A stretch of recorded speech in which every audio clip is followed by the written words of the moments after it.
আসসালামু আলাইকুম দর্শক, আশা করি সকলে ভালো আছেন। এই মুহূর্তে দেশ ও দেশের বাইরে থেকে যে যেখান থেকে দেখছেন কৃষি মাঠ ইউটিউব চ্যানেলের পক্ষ থেকে জানাই সবাইকে শুভেচ্ছা ও অভিনন্দন। ঢেঁড়স তোলার সঠিক নিয়ম এবং গাছের গুণাগুণ ভালো রাখার জন্য কিছু গুরুত্বপূর্ণ দিক। ঢেঁড়স সাধারণত 5-7 দিন বয়সে তোলা ভালো।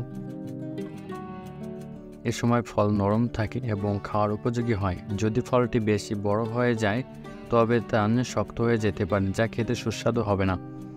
ঢেঁড়স নিয়মিত তোলা উচিত, এতে গাছ নতুন করে ফলন দিতে থাকে এবং দীর্ঘ সময় ধরে ফল দিতে সক্ষম হয়। সকাল বা বিকালে ঢেঁড়স তোলা উত্তম, কারণ ফলটি তাজা থাকে।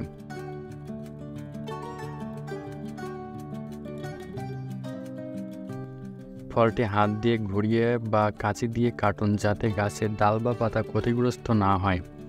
গাছের গুণাগুণ ভালো রাখার উপায়: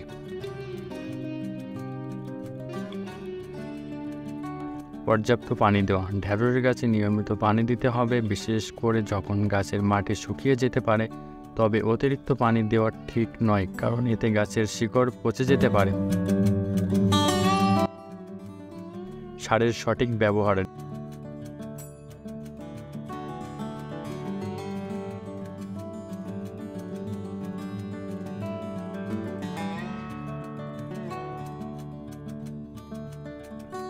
ঢেঁড়স গাছের পুষ্টি নিশ্চিত করতে জৈব সার বা কম্পোস্ট ব্যবহার করুন।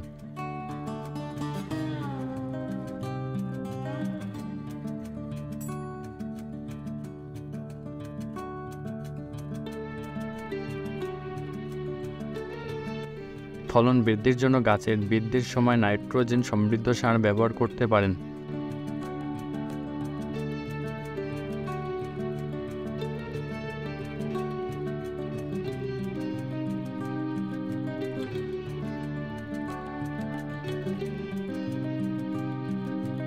কীটনাশক ও রোগ প্রতিরোধক।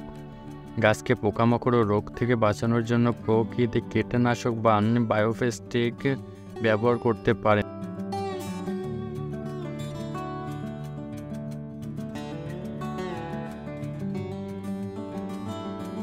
নিয়মিত গাছ পর্যবেক্ষণ করে পোকামাকড়ের আক্রমণ হলে দ্রুত ব্যবস্থা নিন। মাটি আলগা করা। মাঝে মাঝে গাছের আশেপাশে মাটি আলগা করে দিলে গাছের শিকড় পর্যাপ্ত অক্সিজেন পায়।